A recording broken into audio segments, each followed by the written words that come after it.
खुलुमबाय। गिबियावनो नोंथांमोनखौ बयखौबो सोरजिदा क्रिएटिभिटी चेनेलाव बरायनायजों लोगोसे फुंबिलिनि गाहाम हामलायनायखौ बावहरग्रोनाय जाबाय। दिनैनि माखासे निउस आपडेटफोरखौ नोंथांमोननि सिगाङाव फोरमायथिना होनो आवगायनाय जालायबाय। नोंथांमोनहा भिडिअखौ नायनानै मोजां मोनोब्ला लाइक खालामगोन होनना आसा खालामबाय। लोगोसे इउटिउब चेनेलखौ दाबो साबस्क्राइब खालामाखैबा साबस्क्राइब खालामनानै लानो थाखाय गुरै खावलायनाय जाबाय। थ' बिदिब्ला जोङो भिडिअखौ जागायनोसै। गिबियावनो दङ फैगौ 27 फेब्रुवारिनिफ्राय लानानै 2 मार्चसिम बिटिआरआव जानो गोनां गिबि खेबनि थाखाय बडलेण्ड इन्टारनेशनेल नलेज फेस्टिभेलनि गाहाय खुन्थियाखौ मैया बडलेण्ड मुलुगसोलोंसालियाव आथिखालनि बिटिआरनि मानगोनां गाहाय मावफुं सोद्रोमा प्रमद बर'आ गायसननानै होनाय जायो। मख'जाथावदि बे गाहाय खुन्थिया गायसननाय हाबाफारियाव आथिखाल बिटिआरनि गोबां मावफुं सोद्रोमाफोरजों लोगोसे बडलेण्ड इउनिभार्सिटिनि बिबुंगोराफोर, मावथिफोर आरो गासै फरायसाफोराबो बाहागो लादोंमोन होनना मिथिनो मोननाय जादों। आथिखालाव आसामाव हाथियार लाग्रा आफादफोरा खमायबोबायब्लाबो दायो आसामजों लोगोसे जोंनि बिटिआरआवबो फिसा फिसा सिखावनि जाथायफोरा जाफ्लेबाय थानाय बायदिनो मैयाबो बिटिआरनि राजधानी क'क्राझारनि तितागुरियाव थानाय एनआरएल पेट्रल पाम्पआव माखासे दुथांफोरा पिस्तल दिन्थिनानै रां लानानै थाङो, जेराव पेट्रल पाम्पनि बिगोमाया गासै 2 लाखसो लांदों होनना बुंथिदों। फारसेथिं जाथायसालियाव पुलिसआ सौहैनानै जाथायनि सायाव आथिखालाव नायबिजिरनाया सोलिगासिनो दं होनना फोरमायथियो आरो सीसीटीवीआव नुनाय बायदिब्ला गासै 4 दुथांफोर दंमोन होननाबो बिथांमोनहा फोरमायबावदों। जि खोथाखौ हाग्रामा महिलारिया बुंदों बेखौ गावनो फोरमान खालामथों बाथ्राखौ बुंदों आथिखाल बिटिआरनि गाहाय मावफुं सोद्रोमा प्रमद बर' बिथाङा। दाखालि थांनाय 10 फेब्रुवारि खालि आगुनि बिटिएसिनि गाहाय मावफुं सोद्रोमा हाग्रामा महिलारि बिथाङा खौरांगिरिफोरनि सिगाङाव बुंदोंमोन दि हितेश्वर बसुमतारीनि न'आव सिलाइ मोननाया प्रमद बर'निसो, बिसो असिनो सिलाइ हरनानै दोनहैहोनानै लायदों होननाबो बुंथिबावो।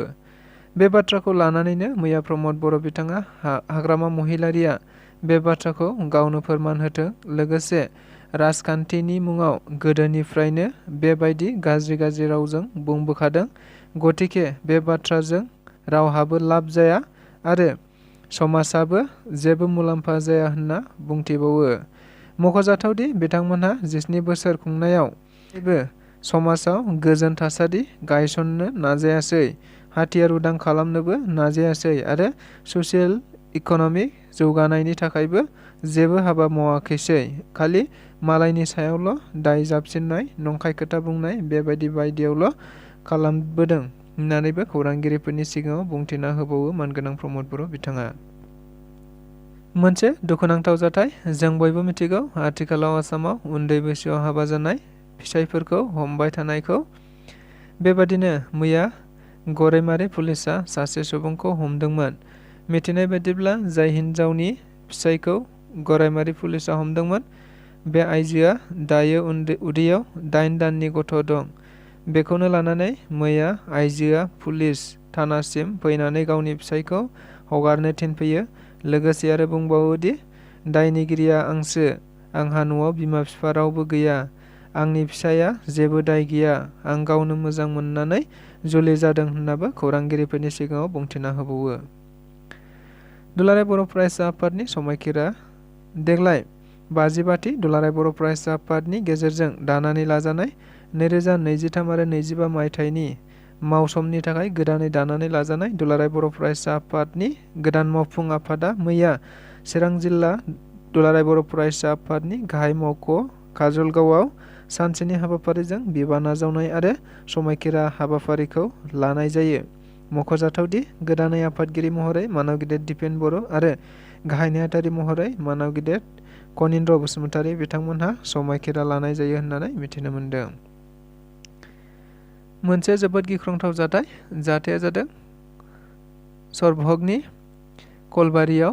मिथिनाय बायदिब्ला जाथाया नखरारि दावराव दावसिखौ लानानैनो जादों, जेराव गासै सा 50 दुथांफोरा आब्दुल आजिजरनि न'आव गासै गंबा न'खौ सावनानै होनाय जायो आरो बे सावनाय न'जों लोगोसे आजमिन बिबि मुंनि सासे आइजोआबो गोथाङैनो खामथारजाना थैनो गोनां जायो, लोगोसे गासै सा 7 सुबुंफोरखौ बोखांनानै दायो देहा फाहामसालिसिम लांनाय जाबाय, जाथायसालियाव पुलिसआ सौहैनानै नायबिजिरनाय जायो आरो मख'जाथावदि जाथायजों सोमोन्दो थानाय गासै 14 सुबुंफोरखौ आथिखालाव हमनाय जाबाय होननानै खौराङाव मिथिनो मोननाय जादों।